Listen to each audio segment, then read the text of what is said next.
Every day, the sun delivers energy to the earth free of charge. People can use this free energy by using a technology called photovoltaic, which converts the sun's energy into electricity. Solar photovoltaics is a solar energy system that uses semiconductor to directly convert solar radiation into electricity. They use thin layer of semiconducting material that is charged differently between the top and bottom layers.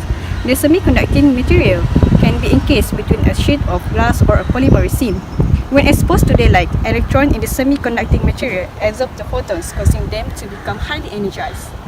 This movement of electrons generates a current known as direct current. This is then fed through an inverter, which converts the direct current to alternative current for use in your home. Thank you. High purity silicon crystals are used to manufacture solar cells. Silicon atoms have 4 arms. Under stable conditions, they become perfect insulators. By combining a small number of 5-arm atoms, a negative charge will occur when sunlight hits the surplus electron. The electron is then discharged from the arms to move around freely. Silicon with this characteristic conducts electricity. This is called an N-type semiconductor and is usually caused by having the silicon doped with a phosphorus film. In contrast, combining 3-arm atoms that lack 1 electron result a hole with an electron missing. The semiconductor will then carry a positive charge.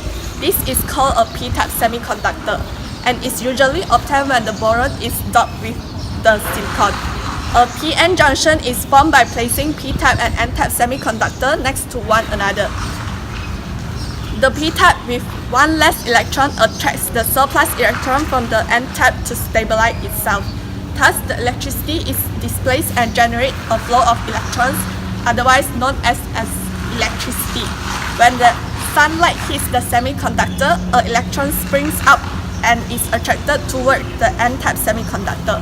This causes more negative in the n-type semiconductors and more positive in the p-type, thus generating a higher flow of electricity. This is the photovoltaic effect.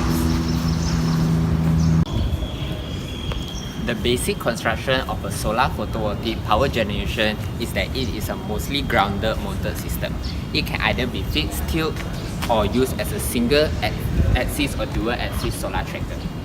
The material included in building a solar PV power generation are silicon solar cell, metal frame, glass sheet, standard 12-volt wire, and plexiglass. An example of requirement is that 1 megawatt of solar PV power plant should require about 100,000 square foot of land. The consideration that should be taken include shade field area, panel efficiency, panel orientation, and weight of the PV plant.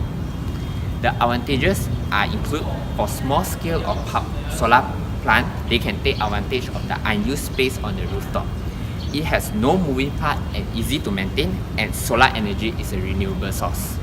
The disadvantages are solar energy is generally more expensive than other conventional energy, and solar power is a variable source, which the energy production will depend on the light, on the sun. The size of the photovoltaic power stations has increased progressively over the last few decades with frequent new capacity records. Let's have a look at the top 10 photovoltaic power stations in the world. The following is a list of the top 10 photovoltaic power stations that are larger than 150 megawatts in current net capacity. Most are individual photovoltaic power stations, but some are groups of co-located plants owned by different independent power producers and with separate transformer connections to the grid. One of the examples of the power generation site is the Panda Solar. The Chinese is so rich that they invested about 40 million pounds, which is nearly 350 million yen, to construct a solar farm that is designed to look like pandas. The solar farm is called the Panda Solar, located in Datong at the northern China's Shanxi province.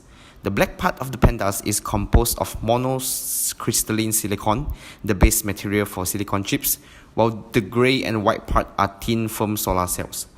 When the Panda Solar Farm is fully completed, it will have a capacity of 100 megawatt, enough to power around 16,400 homes.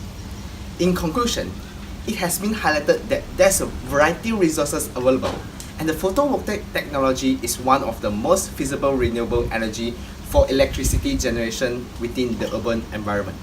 The successful deployment of the photovoltaic technology on the building roof of facades will greatly reduce the needs for additional land for electricity generation from new power station, because the sun delivers 10,000 times more energy than the people currently consume.